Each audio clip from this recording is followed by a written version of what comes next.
கிறிஸ்துவுக்குள் அன்பான திருச்சபை விசுவாசிகள் அத்தனை பேருக்கும் ஆண்டவராகிய இயேசு கிறிஸ்துவின் நாமத்தினாலே வாழ்த்துதலையும் ஸ்தோத்திரத்தையும் நான் தெரிவித்துக் கொள்கிறேன். இந்த ஓய்வு நாளிலே இந்த யூடியூப் வழியாக கர்த்தருடைய வார்த்தையை பகிர்ந்து கொள்ள கர்த்தர் கிருபை செய்திருக்கிறார். ஆகவே ஆங்காங்கே இருக்கிற விசுவாசிகள் நேரத்தை ஒதுக்கி உங்களுடைய வீடுகளில் அமர்ந்திருந்து இந்த செய்தியை கேட்டு ஆசீர்வாதம் பெறும்படி உங்களை மிக அன்போடு கூட அழைக்கிறேன். அதற்கு முன்பாக 2-3 பாடல்களை பாடி தேவனை மகிமைப்படுத்தி செய்திக்குள்ளாக கடந்து செல்வோம்.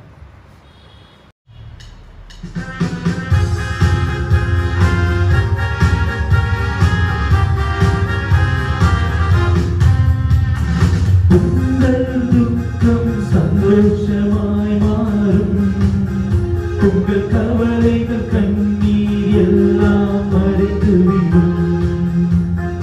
உங்கள் துக்கம் சந்தோஷமாய் மாறும் உங்கள் கவலைகள் கண்ணீர் எல்லாம் மறைந்துவிடும். கலங்காதே மகனே, கலங்காதே மகனே, கலங்காதே மகளே, கலங்காதே மகளே. இயேசு கைவிட மாட்டார், இயேசு கைவிட மாட்டார். கடந்ததை நினைத்து கலங்காதே, நடந்ததை மறந்துவிடு. கடந்ததை நினைத்து கலங்காதே, நடந்ததை மறந்துவிடு. கர்த்தர் புதியன செய்திடுவார், இன்றே நீ காண்பார். கர்த்தர் புதியன செய்திடுவார், இன்றே நீ காண்பார். கலங்கிடவே வேண்டாம், மனம் கலங்கிடவே வேண்டாம். கலங்கிடவே வேண்டாம், மனம் கலங்கிடவே வேண்டாம். நம் இயேசு கைவிட மாட்டார், நம் இயேசு கைவிட மாட்டார். நொறுங்குண்ட இதயம் தேற்றுகிறார், உடைந்த உள்ளம் தாங்குகிறார். நொறுங்குண்ட இதயம் தேற்றுகிறார், உடைந்த உள்ளம் தாங்குகிறார். காயங்கள் அனைத்தையும் கட்டுகிறார், கண்ணீர் துடைக்கிறார். காயங்கள் அனைத்தையும் கட்டுகிறார், கண்ணீர் துடைக்கிறார். கலங்கிடவே வேண்டாம், நீ கலங்கிடவே வேண்டாம். கலங்கிடவே வேண்டாம், மனம் கலங்கிடவே வேண்டாம். நம் இயேசு கைவிட மாட்டார், நம் இயேசு கைவிட மாட்டார். தானிக்கு மேலாக சோதிக்கப்பட ஒரு நாளும் விடமாட்டார். தானிக்கு மேலாக சோதிக்கப்பட ஒரு நாளும் விடமாட்டார். தாங்கிடும் பெற தருவார், நீ தப்பி செல்ல வழி செய்வார். தாங்கிடும் பெற தருவார், நீ தப்பி செல்ல வழி செய்வார். கலங்கிடவே வேண்டாம், நீ கலங்கிடவே வேண்டாம். கலங்கிடவே வேண்டாம், மனம் கலங்கிடவே வேண்டாம். நம் இயேசு கைவிட மாட்டார், நம் இயேசு கைவிட மாட்டார். நல்லதோ போராட்டம் போராடுவோம், விசுவாசம் காத்துக் கொள்வோம். நல்லதோ போராட்டம் போராடுவோம், விசுவாசம் காத்துக் கொள்வோம். நீதியின் பீடம் நமக்கு உண்டு, நேசர் வருகையில் தந்திடுவார். நீதியின் பீடம் நமக்கு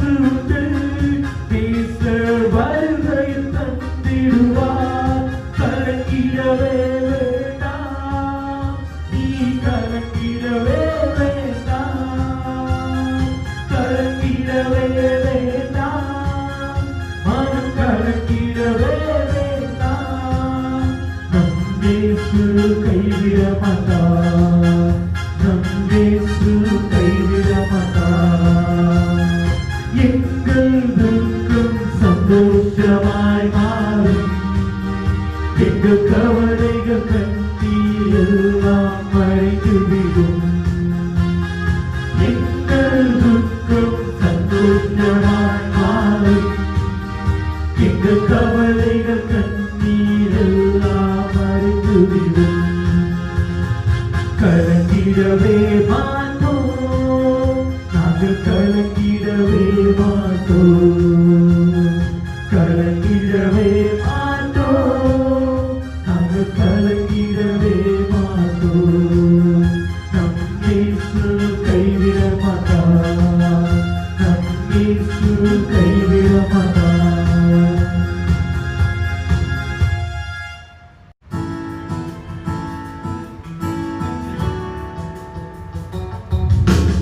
இயேசுவே நீர் நல்லவர்,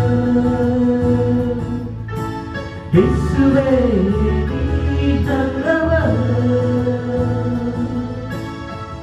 உடைக்கப்பட்ட நேரங்களில் துணையாக நின்று எனக்கு நல்லவராய், எனக்கு நல்லவராய், ரொம்ப நல்லவராய் இருப்பவரே.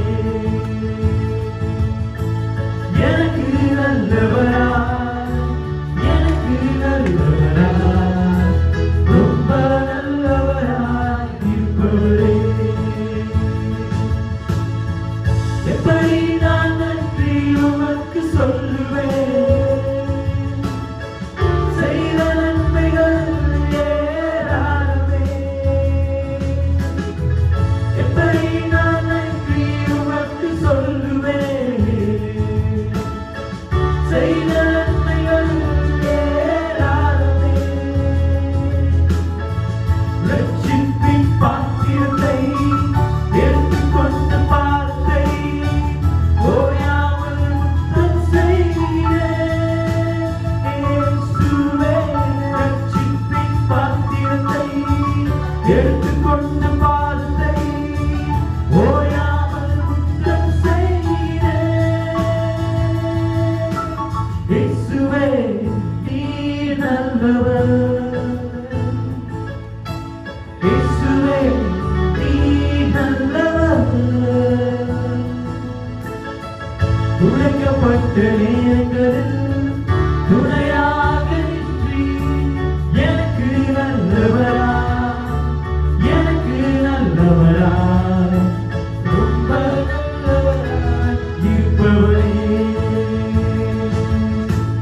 எனக்கு நல்லவராய், எனக்கு நல்லவராய், ரொம்ப நல்லவராய் இருப்பவரே. எப்படி நான் நன்றி உமக்கு சொல்லுவேன்,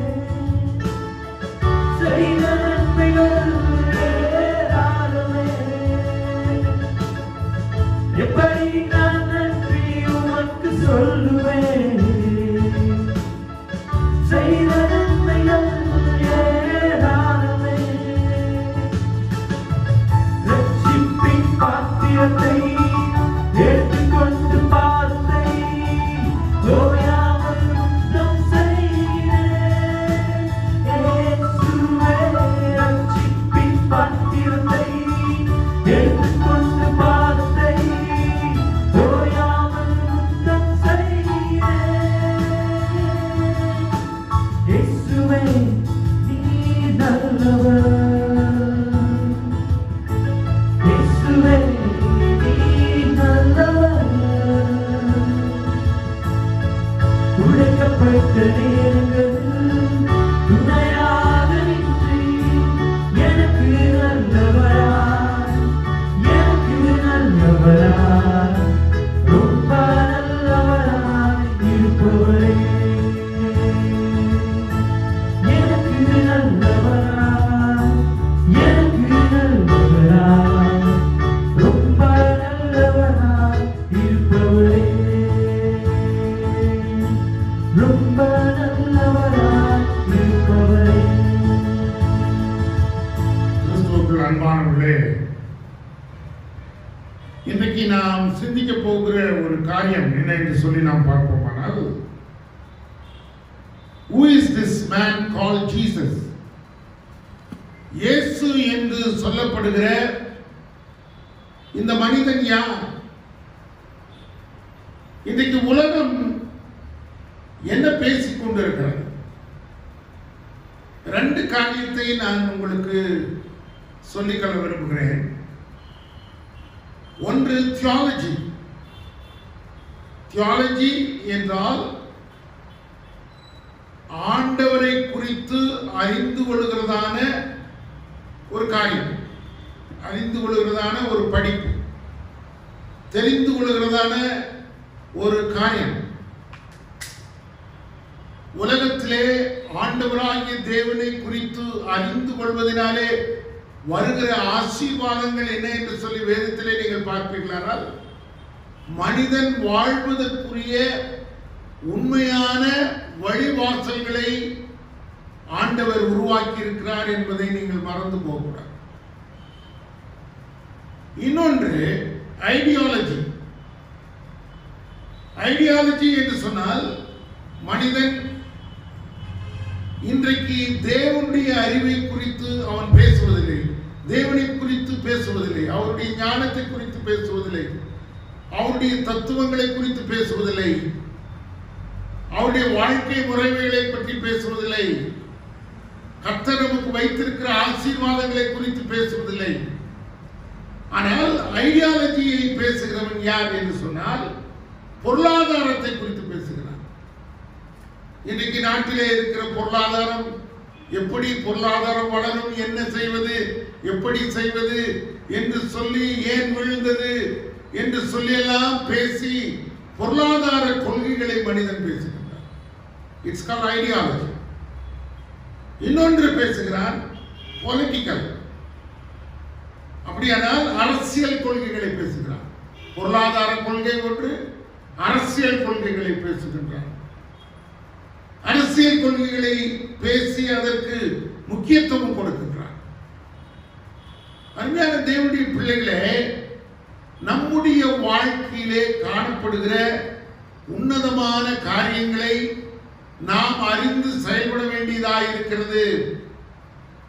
இன்றைக்கு இரண்டு காரியத்தை நாம் புரிந்து கொள்ள வேண்டும். தேவனை பற்றி அறிகிற அறிவை நாம் தெரிந்து கொண்டோமானால், இந்த ஐடியாலஜி என்று சொல்லுகிற பொருளாதாரம், அரசியல் சூழ்நிலைகள் எல்லாவற்றையும் தேவன் மாற்றி அமைக்க முடியும். அவர் சர்வை வல்லமையுள்ள தேவன். அருமையான தேவனுடைய பிள்ளைகளை, இந்த இயேசு யார்?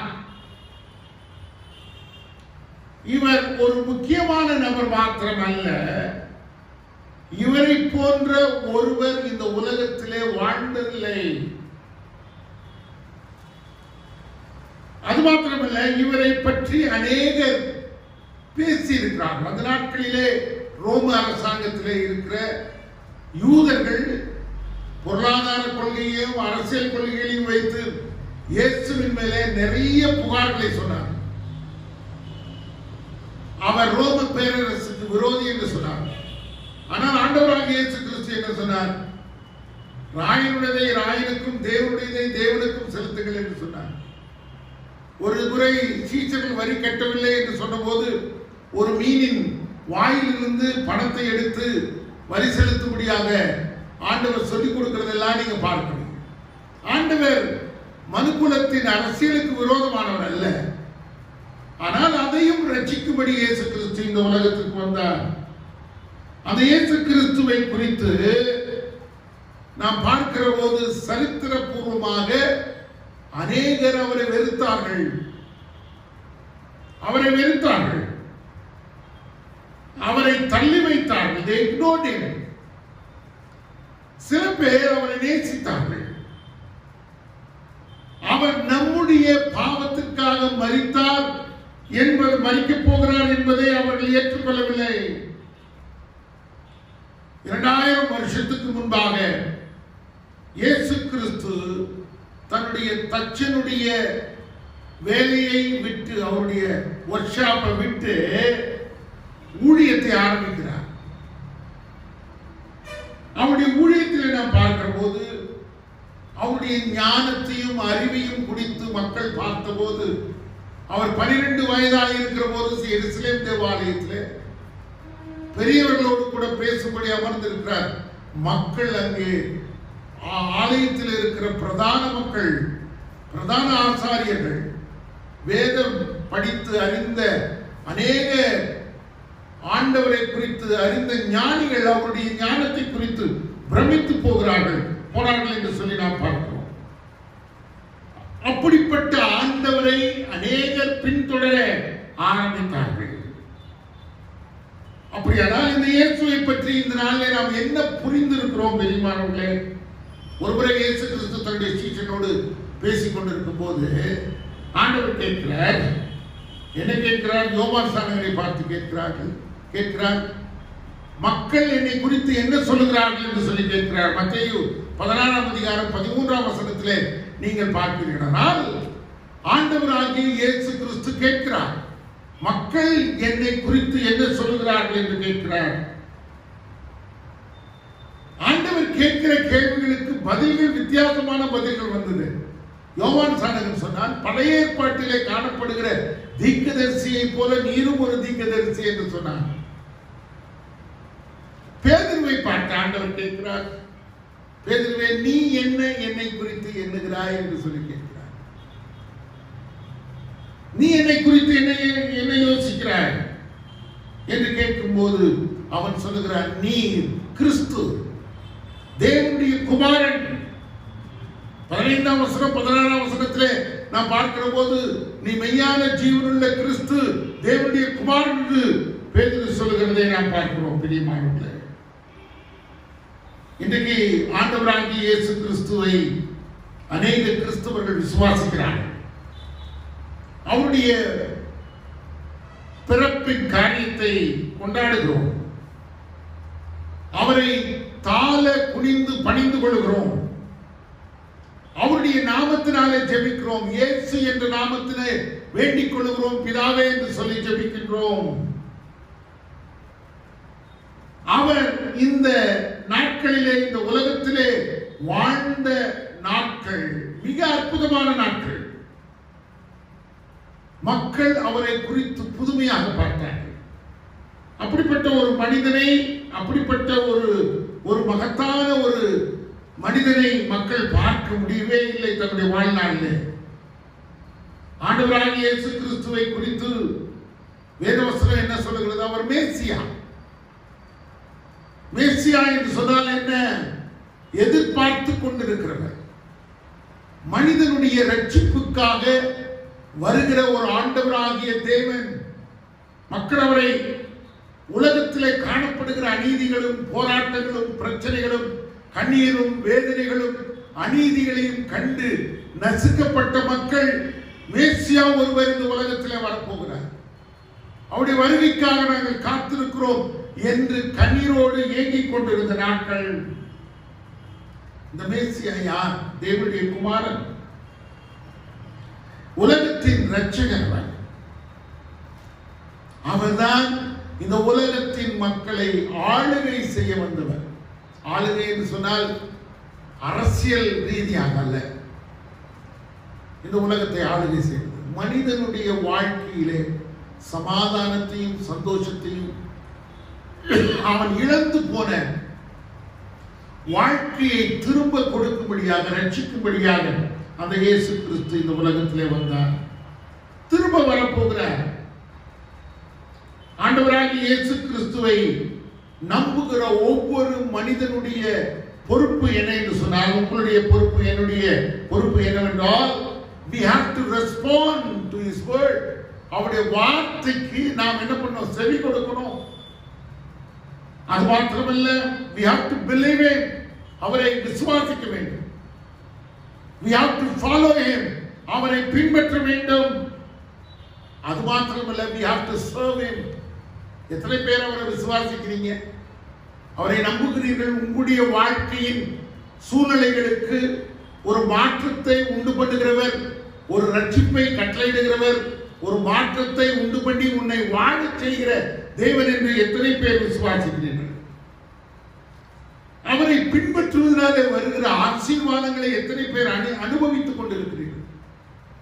சீஷர்கள் அநேக சீஷர்களை பார்த்து, இயேசு கிறிஸ்து சீஷர்களை பார்த்து சொன்னார், என்னை பின்பற்றுமா, ஜஸ்ட் ஃபாலோ மீ. எந்த காரியத்தை வைத்து ஆண்டவர் சொன்னார்? அவரை பின்பற்றும் போது வருகிற மிகப்பெரிய ஆசீர்வாதங்களை குறித்து தன்னுடைய சீஷர்களோடு ஆண்டவர் பேச ஆரம்பித்தார். பிரியமானவர்களே, நீங்களும் நானும் அவரை பின்பற்ற வேண்டும், அவருக்கு ஊழியம் செய்ய வேண்டும். We have to serve him. இன்றைக்கு மனிதனுடைய கரத்தில் எத்தனையோ தாளந்துகள் இருக்கிறது. 2 வீடியோ கிளிப்பிங்கை பார்த்தேன் நான். அதில் எங்கள் சபையை சார்ந்த தம்பி பேசுகிறதையும் நான் பார்த்து பிரமித்து போனேன். What a wonderful talent that God has invested in everyone's life. ஒவ்வொருவருக்கும் வித்தியாசமான தாளந்துகளை ஆண்டவர் வைத்திருக்கிறார். ஒன்று மாத்திரம் நான் நிச்சயம் உங்களுக்கு கொடுத்த இந்த சிறிய தாளந்துகளை நீங்கள் பெரிதாக்கி மிகப்பெரிய வடிவத்திலே மிகப்பெரிய யுத்திகளை செய்து மிகப்பெரிய ஆசீர்வாதமான காரியத்தை இந்த உலகத்தில் செய்ய முடியும். நான் சொன்னேன், ஐயா அது என்னுடைய இல்லை வேறுடைய. நான் சொன்னேன், இல்லை அது உன்னுடையதாக ஆண்டவர் மாற்றுவார். அது மாத்திரமல்ல, இதை கொண்டு தேவனுடைய நாமத்தையும் அவருடைய வார்த்தையும் அநேகருக்கு புரிந்து கொள்ளுகிற விதத்திலே ஆண்டவரை பற்றி மகிமைப்படுத்துகின்ற காரியமாக ஆண்டவரை மாற்றுவார். இதுதான் ஆண்டவர் நமக்கு கொடுத்திருக்கிற தாளந்துகளிலே நாம் அவருக்கு ஊழியம் செய்வோம். இன்றைக்கு technology has gone so far. எவ்வளோ காரியத்திலே வளர்ந்து கொண்டு போயிருக்கிறது. என்னென்ன டெக்னாலஜியிலே நம்ம ஆண்டவராக இயேசு கிறிஸ்துவை பகிர்ந்து கொள்ள வேண்டுமோ அந்தந்த விதத்திலே நேரத்தை எடுத்து ஒதுக்கி நம்முடைய வாழ்க்கை பகுதிகளிலே ஆண்டவருக்கு நாம் செய்ய வேண்டும். இன்னொன்று, we have to proclaim him. What do you mean by proclaiming? அவரை குறித்து நாம் அநேகருக்கு சொல்ல வேண்டும். நிறைய பேர் யோசிக்கிறோம், வேத புத்தகத்தை எடுத்து நடு ரோட்ல இருந்து பிரசங்கம் பண்ணணும், அல்லது ஒரு பெரிய ஓபன் ஏர் மீட்டிங் நடத்தணும், ஒரு பெரிய கான்சர்ட் நடத்தணும். No, that's not very important. உன்னுடைய வாழ்க்கையிலையும் என்னுடைய வாழ்க்கையிலையும் என் வாழ்க்கையிலையும் உன் வாழ்க்கையிலையும் நீ கடவுளுக்காக நேர்மை உள்ளவனாக உண்மை உள்ளவனாக வாழும்போது அவர்கள் உன்னை பற்றி சொல்லுகின்ற சாட்சி இருக்கிறது. You are proclaiming the Lord Jesus Christ. அவருடைய வார்த்தைகளை நீங்க சொல்லலாம். ஒரு பிரச்சனை வருகிறது, அந்த பிரச்சனை மத்தியிலே தேவனுடைய வார்த்தையை நீ உன்னுடைய சொந்த வார்த்தைகளை பகிர்ந்து கொள்வதை விட கர்த்தருடைய வார்த்தையை சொல்வதனாலே அநேக ஆசீர்வாதங்கள். எங்கெல்லாம் ஆண்டவருடைய வார்த்தை சொல்லப்பட்டதோ அங்கே அற்புதங்கள் நடந்தது. அதுதான் வேதத்தில் பார்க்கிறோம். ஆண்டவருடைய வார்த்தை சொல்லப்பட்ட இடங்களிலே அற்புதம் நடந்தது.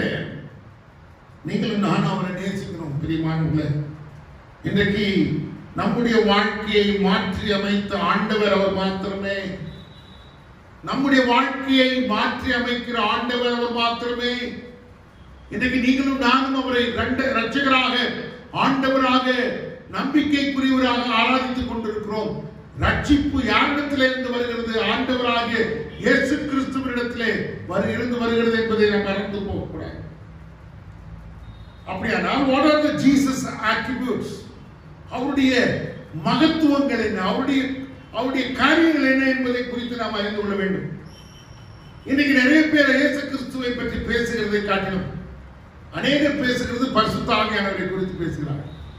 பரிசுத்த ஆவியானவர் வேறு யாரும் இல்லை, அவருக்கு பின்பாக அனுப்பப்பட்ட அதே இயேசு கிறிஸ்துவனுடைய கொள்கைகளாலே நம்மை ஆண்டு கொண்டிருக்கும் திரித்துவத்தின் ஆண்டவரை நாம் பார்க்கிறோம். பிதா, குமாரன், பரிசுத்தம் மூவரும் ஒன்றாக இருக்கிறார்கள். அதை பிரித்து பார்த்து ஏதோ ஒன்றுக்கு மாத்திரம் சக்தி இருக்கிறது என்று சொல்லக்கூடாது. அது வேதத்திற்கு புறமான ஒரு காரியம். இன்னைக்கு அப்படிதான் பேசுறாங்க மக்கள். இவர் யார் என்று சொன்னால், he is the creator of this world. ஆண்டவராகிய இயேசு கிறிஸ்து இந்த உலகம் உருவாக்கப்படும் போது அவர் இருந்தார். யோவான் எழுதின சுவிசேஷத்திலே 1 அதிகாரம் 1 வசனத்திலே ஆதியிலே ஒரு வார்த்தை இருந்தது, அந்த வார்த்தை தேவனாக இருந்தது, அவர் மூலமாக எல்லாம் உருவாயிற்று என்று சொல்லி வேதத்திலே நாம் வாசிக்கிறோம். யோவான் எழுதின சுவிசேஷம் 1 அதிகாரம் 1 வசனம், கொலோசியர் 1 அதிகாரம் 15 வசனம் 16 வசனம் உங்களுடைய வீடுகளிலே நீங்கள் போய் வாசிப்பீர்களானால் அவர் மூலமாய் எல்லாம் உருவாயிற்று என்று சொல்லி நாம் வேதத்திலே வாசிக்கிறோம். அது மாத்திரமல்ல, அவருக்குள்ளாக இருந்த வல்லமை என்ன? ஓமனி பிரசன்ட். அப்படின்னா என்ன? He is presenting everywhere. அவர் இல்லாத இடமே இல்லை. He is there already. எங்கும் அவர் நிறைந்திருக்கிறார். ஆண்டவராகிய இயேசு கிறிஸ்து எங்கும் நிறைந்திருக்கிறார். அவரை நாம் ஒரு குறிப்பிட்ட இடத்திலே வைத்து பார்க்க முடியாது. He is there everywhere. அவர் எங்கும் நிறைந்திருக்கிறார். எல்லா சூழ்நிலையிலும், எல்லா நேரத்திலும், எல்லா காலத்திலும், எல்லா இடங்களிலேயும் ஆண்டவரை நோக்கி கூப்பிடும் போது அவர் இறங்கி நமக்கு உதவி செய்ய அவர் வல்லமையுள்ளவராக இருக்கிறார். அடுத்த காரியம் நம்ம பார்க்கும்போது he is omnipotent. அப்படின்னா என்ன? அவருடைய வல்லமை, அவருடைய power, he is having unlimited power. அவருடைய வல்லமைக்கு எதிரான ஒரு வல்லமை இல்லை, ஒரு சக்தி இல்லை. So he is omnipotent. அவரால் செய்ய முடியாத, சாதிக்க முடியாத காரியங்கள் இல்லை. வேதத்திலே அற்புதத்தை பார்க்கிறோம். கடலும் காற்றும் அவருக்கு கீழ்ப்படிந்தது. அவருடைய அதிசயங்களை நாம் பார்க்கிற போது எத்தனை மகத்துவங்கள். மனிதனை அவன் நேசிக்கிற விஷயத்திலே வேதவசனம் சொல்கிறது, ஏசியார் கட்டுண்டவர்களை விடுதலையாக்கவும், ஒடுக்கப்படுவர்களுக்கு நியாயம் செய்யவும், விதவைகளை ஆதரிக்கவும், ஒடுக்கப்படுகிறவர்களுக்கு நியாயம் செய்யவும் இந்த இயேசு கிறிஸ்து வந்தார். நன்றாக யோசித்து பாருங்கள். குருடர்களுக்கு பார்வை அளித்தார், முடவர்களை நடக்க செய்தார் என்று சொல்லி வேதவசனம் சொல்கிறோம். என்ன அற்புதங்கள்!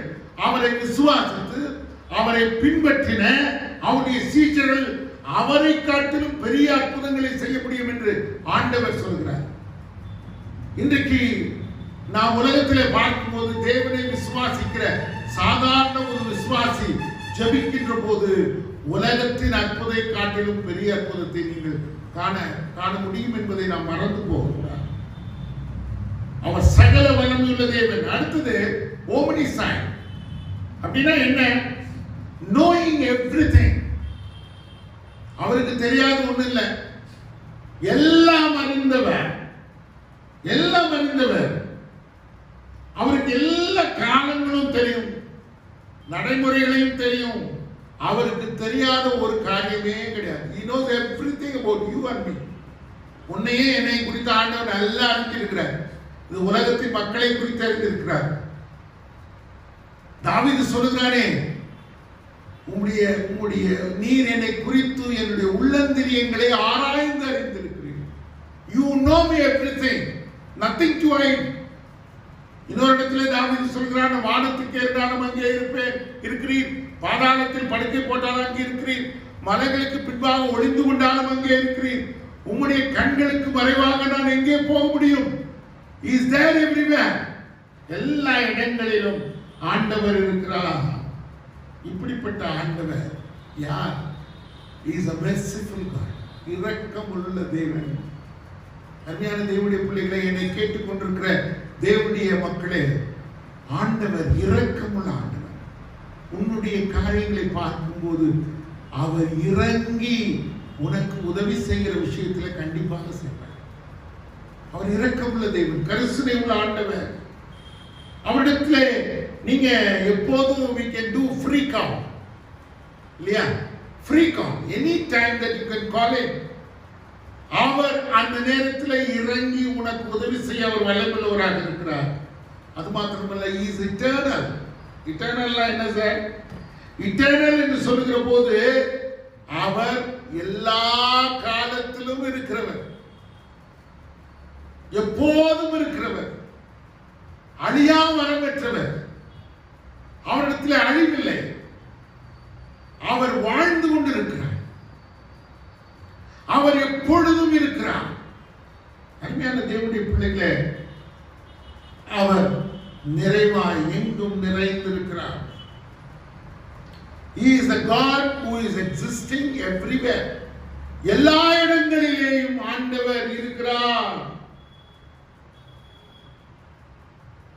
அவர் எப்படி செயல்பட்டார் இந்த உலகத்தில்?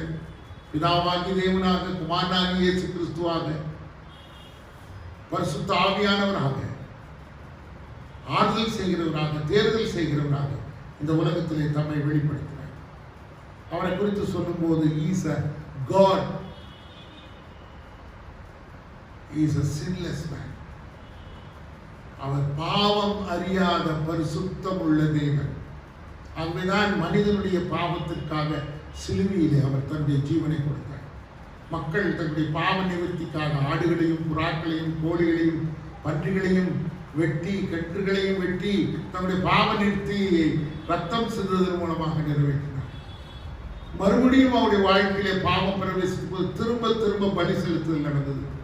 ஒரே தரம் மரிப்பதும் பின்பு நியாய தீர்ப்பு அடைவதும் ஆண்டவராகிய இயேசு கிறிஸ்துவினாலே தேவனாலே நியமிக்கப்பட்ட இயேசு கிறிஸ்து மனிதனுடைய பாவங்களுக்காக ஒரு பாவமும் அறியாத தேவன் மனிதனுடைய பாவத்திற்காக சிலுவையிலே மரித்தார்.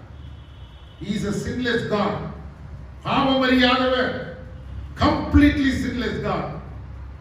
அவருடைய ரத்தம் நம்முடைய பாவத்திற்காக, நம்முடைய பாவத்தின் விடுதலைக்காக, அவருடைய ரத்தமே நம்முடைய பாவத்தை கழுவி சுத்திகரிக்கிற பரிசுத்தமுள்ள ரத்தமாக இருக்கிறது. ஆண்டவராகிய இயேசு கிறிஸ்துவை குறித்து இன்னும் நாம் அறிந்து கொள்ள வேண்டுமானால், ஆண்டவர் ஒரு தேவனாக இருந்தார்.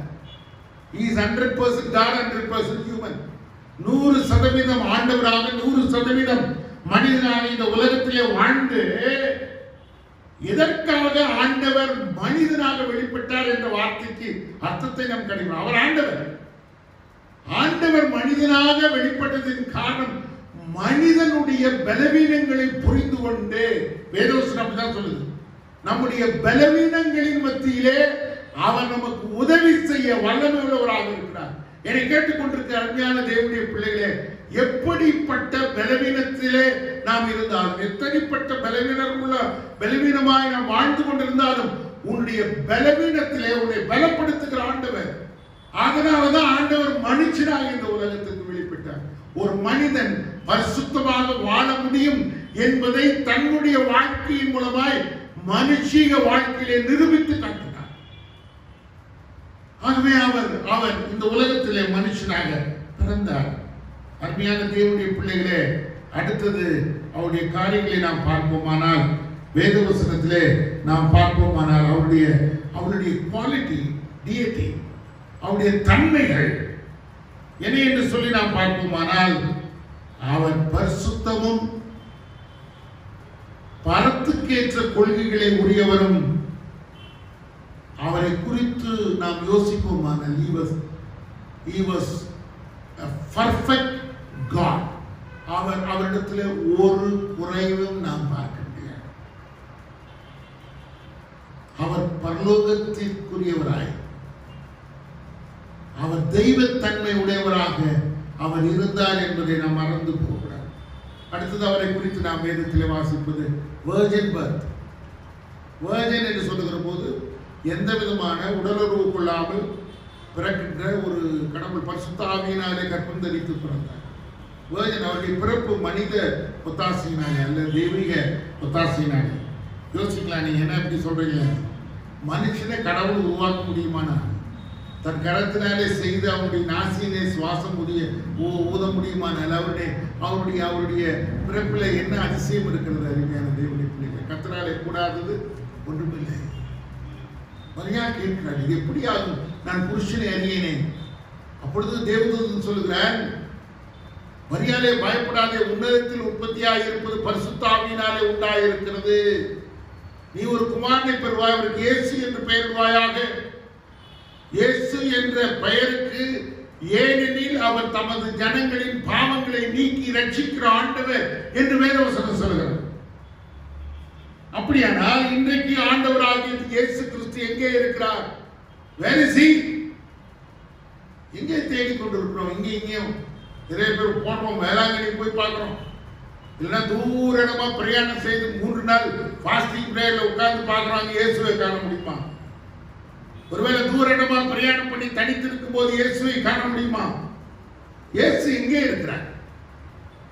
இயேசு எங்கே இருக்கிறார்? வேதவசனம் சொல்கிறது. ரோமர்கள் நிருபம் 8ஆம் அதிகாரம் 34ஆம் வசனத்திலே, பிதாவின் வலது பாரசத்திலே உட்கார்ந்து கொண்டு நமக்காக பரிந்து பேசுகிறவராக இருக்கிறார்.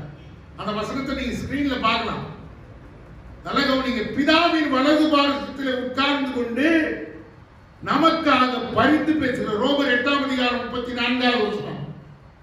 அப்படியானால் ஆண்டவர் உனக்காக பரிந்து பேசுகிறார். எந்த மனிதனுடைய ரெக்கமெண்டேஷன் தேவையில்லை, ரெக்கமெண்டேஷன் லெட்டர் தேவையில்லை. உன்னை குறித்து ஒரு மனிதன் ஒருவேளை ஸ்பான்சர்ஷிப் லெட்டர் கொடுக்க வேண்டியதில்லை. அருமையான தேவனுடைய பிள்ளைகளே, கர்த்தர் உனக்காக அவர் பிதாவினிடத்திலே பரிந்து பேசிக் கொண்டிருக்கிறார். பிரியமானவர்களே, இதை நாம் மறந்து போகக்கூடாது. இயேசு கிறிஸ்துவை விசுவாசிக்கிறவன் யாரெல்லாம் நம்புகிறானோ அவன் ரட்சிக்கப்படுகிறான். 9ஆம் வசனம் 10ஆம் வசனத்தில் சொல்லுகிறது. அவர் மூலமாய் ரட்சிப்பும் அவருடைய ஆவியின் மூலமாக வாழ்கின்ற உன்னதமான அனுபவத்தையும் ஆண்டவர் நமக்கு கொடுக்கிறார். சரி, இப்பொழுது நாம் ஒரு 2-3 நிமிஷங்களில் பார்க்க வேண்டிய ஒரு காரியம். What was Jesus' mission on earth? இயேசு கிறிஸ்துவின் உலகத்தின் பணி என்ன? அவர் உலகத்திற்கு வந்ததின் நோக்கத்தின் பணி என்ன? அழகாய் வேதவசனம் சொல்கிறது. யோவான் 14:9 வசனம், என்னை கண்டவன் பிதாவை காண்கிறான் என்று சொல்லி வேதவசனம் சொல்கிறது. To reveal his father, பிதாவை வெளிப்படுத்தும்படியாக ஆண்டவராக இயேசு கிறிஸ்து இந்த உலகத்தில் பிறந்தார். இயேசு கிறிஸ்து இந்த உலகத்துக்கு வந்தார். To reveal his father, பிதாவை, இவரை பார்க்கிறவன் பிதாவை பார்க்க முடியும். அப்படியே நான் மூவரும் ஒன்றாக இருக்கிறார் என்பதற்கு அர்த்தம். அருமையான தேவனுடைய பிள்ளைகளை, அடுத்த காரியம் to redeem mankind, மனு குலத்தின் ரட்சிப்பை கொடுப்பதற்காக, தன் மனிதனுடைய பாவத்திலிருந்து அவரை விடுதலை செய்வதற்காக சிலுவையிலே மரிக்கும்படியாக இந்த உலகத்திற்கு அவர் பிறந்தார். யாரெல்லாம் அவரை விசுவாசிக்கிறார்களோ, பாவத்தை குறித்து மனம் திரும்புகிறார்களோ, தங்களுடைய பாவ அறிக்கை செய்கிறார்களோ, ஆண்டவராகிய இயேசு கிறிஸ்து அவர்களை ரட்சித்துக் கொள்கிறார். இதனாலே என்னை கேட்டுக்கொண்டிருக்கிற அருமையான தேவனுடைய பிள்ளைகளை, நீ எப்படிப்பட்ட வாழ்க்கையை வாழ்ந்து கொண்டிருக்கிறாய் என்று உனக்கு தெரியும். ஆண்டவருக்கும் உனக்கும் எவ்வளவு தூரம் ஆண்டவர் உன்னை நோக்கி பார்த்து கொண்டிருக்கிறார். ஒருவேளை தேவனுக்கு பிரியமில்லாத வாழ்க்கை உனக்கு இருக்குமானால் இந்த காலை வேளையிலே ஆண்டவரை நோக்கி, ஆண்டவரே, கல்வாரியிலே சிந்த ரட்சிப்பு, கல்வாரியிலே சிந்த ரத்தத்தின் மூலமாக என்னை நீ ரட்சித்துக் கொள்ள, என்னை மன்னி, என்னை ஏற்றுக்கொள்ளும் என்று சொல்லுகிற போது அவருடைய பிள்ளையாக மாறுவதற்கான உன்னதத்தின் அனுபவத்தை நீங்கள் பெற்றுக் கொள்வீர்கள். அடுத்த காரியம், ஆண்டவர் இந்த உலகத்திலே மனுக்குலத்திற்கு கற்றுக் கொடுத்த காரியம், to assure us of life after death. மரணத்திற்கு பின்பு ஒரு வாழ்க்கை இருக்கு, அதான் மோட்ச வாழ்க்கை. எல்லா மதங்களும் இதை பத்தி பேசுது. ஒரு மனிதன் மரிப்பதற்கு பின்பாக 2 வாழ்க்கை இருக்கிறது, மோட்சம், நரகம். அப்போ மரணத்துக்கு பின்பு ஒரு நித்தியமான ஒரு வாழ்க்கையை ஆண்டவர் மனுக்குலத்திற்கு ஏற்படுத்தி கொண்டிருக்கிறார். நம்ம கொண்டு போய் ஒருவேளை கல்லறையில புதைச்சு போடலாம், அதான் that's all, everything is over என்று நினைக்க வேண்டாம். இயேசு கிறிஸ்து சிலுவையிலே மரித்தார், அடக்கம் பண்ணப்பட்டார், 3ஆம் நாளே உயிரோடு எழுந்தார் என்பதற்கு அடையாளமாக மரணத்தின் மேலே வெற்றி சிறக்க செய்து அவர் பரலோகத்திற்கு பரமேறி சென்றார். பிரியமானவர்களே, இட்டர்னல் லைஃப், எவர்லாஸ்டிங் லைஃப், நித்திய வாழ்க்கையை மனுக்குலத்திற்கு கொடுக்கும்படியாக ஆண்டவர் வந்தார். உங்களுக்கு தெரியுமா, மனுஷனை மரிப்பதற்காக ஆண்டவர் படைக்கல, ஏதேனும் எப்பொழுதும் தன்னோடு வாழும்படியாக படைத்தார். அந்த வாழ்க்கையை தேவன் திரும்ப மனுக்குலத்திற்கு கொடுக்கும்படியாக அவர் இந்த உலகத்தில் அவர் மரித்தார், உயிர்த்தார், விண்ணகம் சென்றார். நம்முடைய வாழ்க்கையில நித்தியமான மோட்ச வாழ்க்கைக்காக நாம் போராட வேண்டிய அவசியமாக இருக்கிறது. ஆண்டவர் அந்த இடத்தை நமக்காக ஆயத்தம். சீஷர்கள் இயேசுவை பார்த்து கேட்டேன், எங்க போகிறீங்க ஆண்டவரே, எங்களுக்கு சொல்லும், நான் போகிறேன், உங்களுக்காக ஒரு ஸ்தலத்தை ஆயத்தம் பண்ணின பின்பு நீங்களும் அங்கே வந்து தங்கும்படியான ஒரு இடத்தை உங்களுக்காக ஆயத்தம் பண்ணுவேன். ஆகவே ஆண்டவர் மரணத்துக்கு பின்பாக ஒரு வாழ்க்கை, அடுத்த காரியம் நமக்கு உணர்த்தின ஒரு காரியம், ஆண்டவருடைய அற்புதமான காரியம், to promise as a reservation, உயிர்த்தெழுதல். உயிர்த்தெழுதல். ஒரு சரீரத்தை கொண்டு போய் கல்லறைக்கு அடக்கம் பண்ணுகிற போது, நான் 36 ஆண்டுகளாக அடக்கம் செய்கிறேன். அப்போ நாம் இந்த சரீரத்தை இந்த பூமியிலே விதைக்கிறோம் என்று சொல்லுகிறோம்.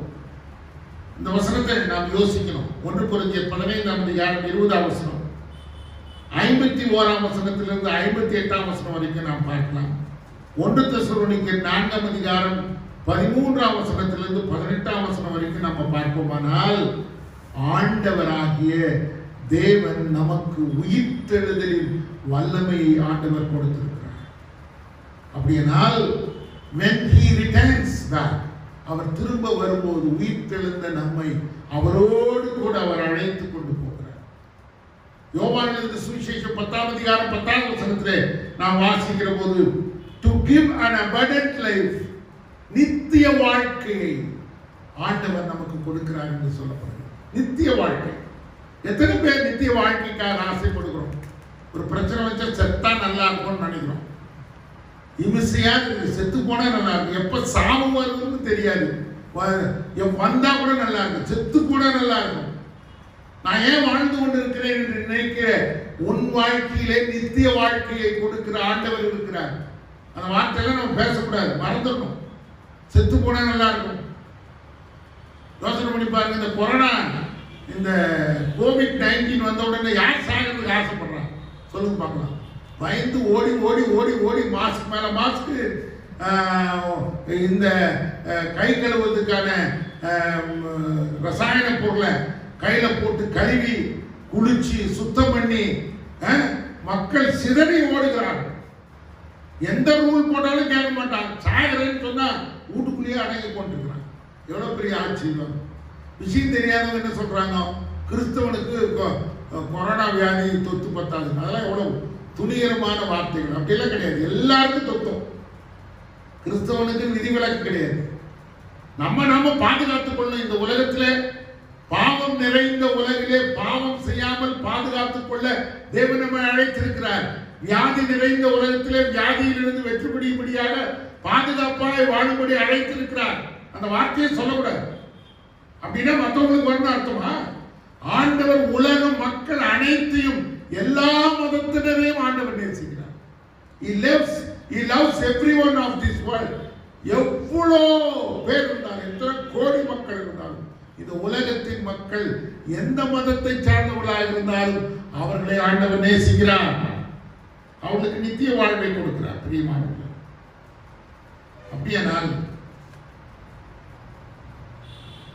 இயேசு கிறிஸ்து தன்னை குறித்து சொன்ன சாட்சி என்ன? மக்கள் என்ன சொல்கிறார்கள்? வேதவசனம் என்ன சொல்கிறது? நமக்கு என்ன கொடுக்க வந்தார் என்பதை பார்த்தோம். அவர் தன்னை குறித்து சொன்ன வார்த்தைகள் என்ன? அவர் சொன்னார், நானே நல்ல மேய்ப்பன், நானே நல்ல மேய்ப்பன் என்று சொன்னார். 11ஆம் வசனம், பிரெட் ஆஃப் லைஃப், 6ஆம் அதிகாரம் 48ஆவது வசனம், பிரெட் ஆஃப் லைஃப். அப்படியே என்ன? ஜீவாப்பம் நானே என்று சொன்னார். The wine, நானே திராட்சை செடி என்று சொன்னார். The way, truth and life, நானே வழியும் சத்தியமும் ஜீவனுமாய் இருக்கிறேன் என்று சொன்னார். 14ஆம் அதிகாரம் யோவான் 14:6. The light of the world, நான் உலகத்துக்கு ஒளியாய் இருக்கிறேன் என்று சொன்னார். I am the door, 8:12, I am the light of this world, இந்த உலகத்தின் வெளிச்சம் என்று சொன்னார். The door, நானே உங்களுக்கு கதவாய் இருக்கிறேன். I am the door to go, நான் உன்னை ஆண்டவர் வழி காட்டி உனக்கு வழி செய்கிற ஆண்டவர். 10ஆம் அதிகாரம் 9ஆவது வசனம். ஐயா, வேதவசனம் அழகாய் சொல்லுகிறது. பிலிப்பியர்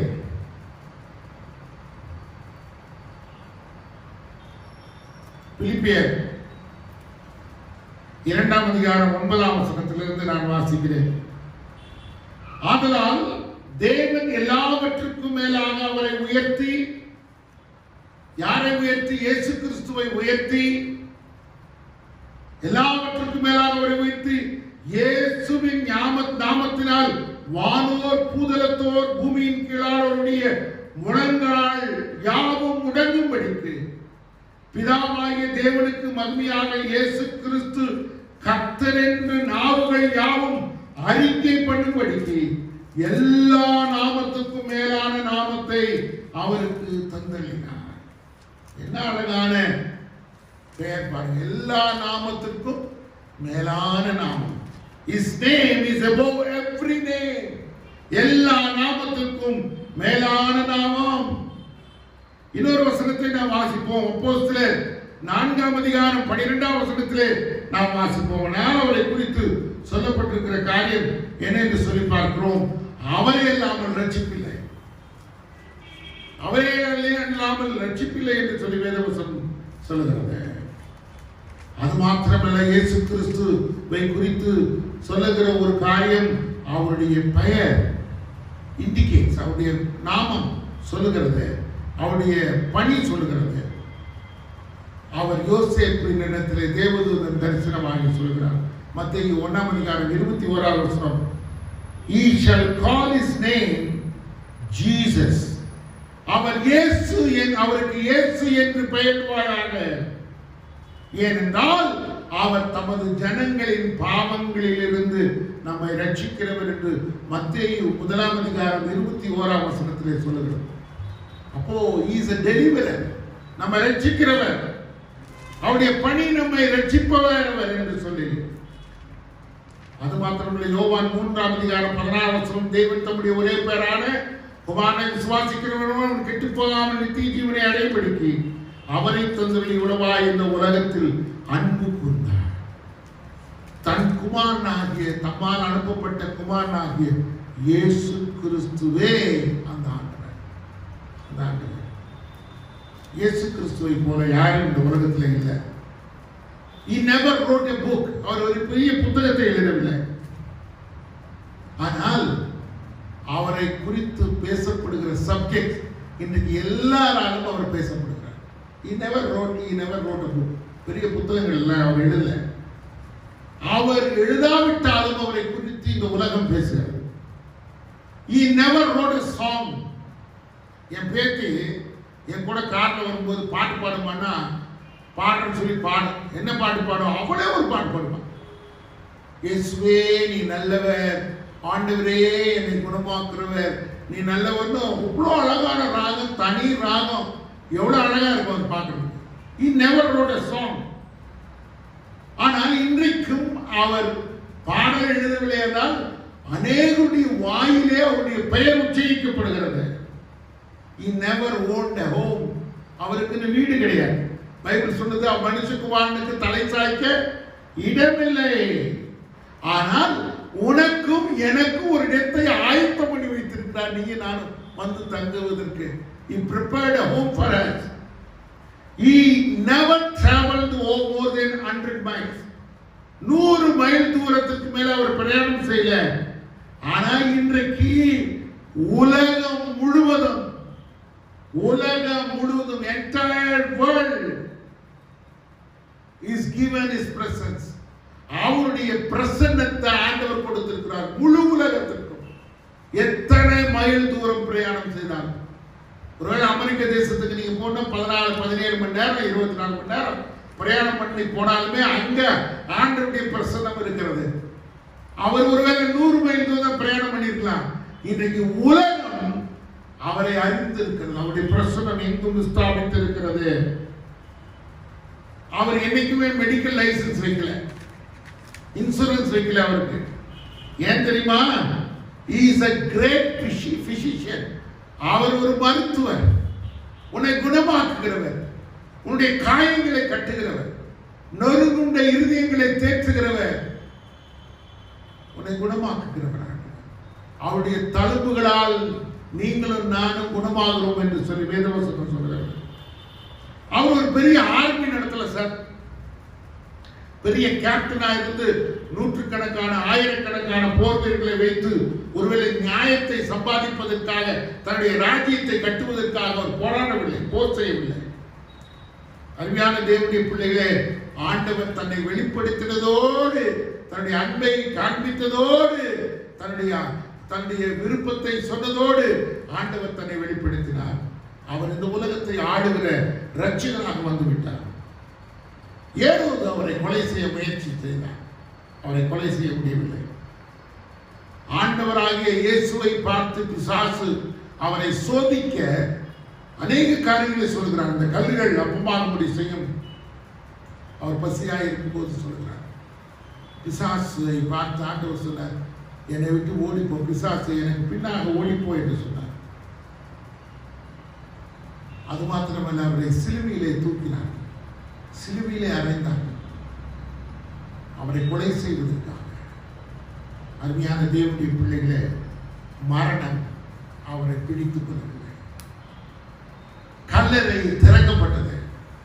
கல்லறை புறப்பட்டு கல்லறின் மேலே வைக்கப்பட்ட கல் புரண்டு ஓடிற்று.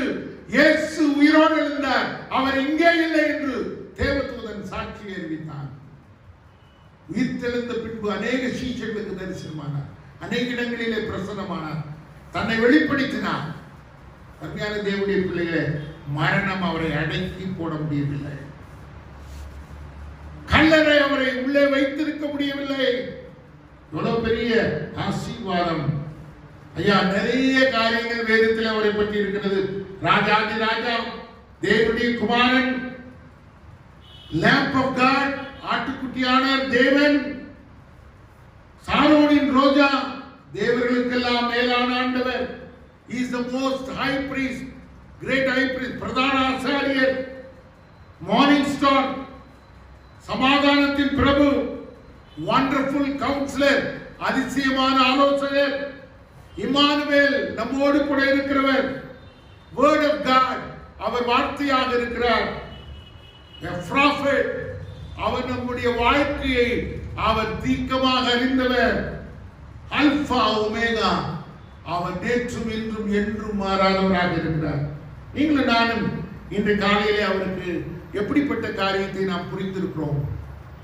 இன்றைக்கு ஒரே ஒரு காரியம், we have to think about the theology. தேவனை குறித்ததான அறிவிலே வளர்கிற போது, ஒருவேளை பொருளாதாரமாக இருக்கட்டும், பொலிட்டிக்கல் சயின்ஸாக இருக்கட்டும், எல்லாம் அதுக்கு கீழே தான். கர்த்தர் எல்லாவற்றையும் மாற்றி அமைக்கிறவர். வேத சரித்திரம் சொல்கிறது, உலக சரித்திரம், சபை சரித்திரம் சொல்கிறது. கர்த்தராலே கூடாத காரியம் ஒன்றுமில்லை.